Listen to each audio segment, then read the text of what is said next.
ang mangyayari nito, hindi magagawa ng Department of Education ang trabaho namin na mag-construct ng classroom ayon sa classroom backlog at sa prioritization base sa backlog at sa classroom construction. So sinabihan ko yung isang congressman, sabihan ninyo si Martin Romualdez na hindi pwede chap-chapin ang classroom construction na 5 billion. Kaya kung makikita ninyo sa budget proposal na approved ng Office of the President, 5 billion yon.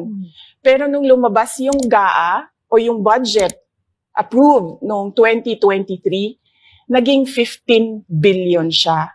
Dahil hindi nga ako pumayag na kunin yung 5 billion, dinagdagan nila ng 10 billion yung classroom construction ng Department of Education. Yung 10 billion na yon hindi kontrolado ng Department of Education. Controlled yon ni Congressman Zaldico at Congressman Martin Romualdez.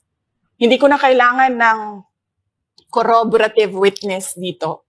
Dahil makikita nyo yon sa papel. Makikita ng taong bayan yon sa papel. NEP, 5 billion. Lumabas ang budget approved, 15 billion.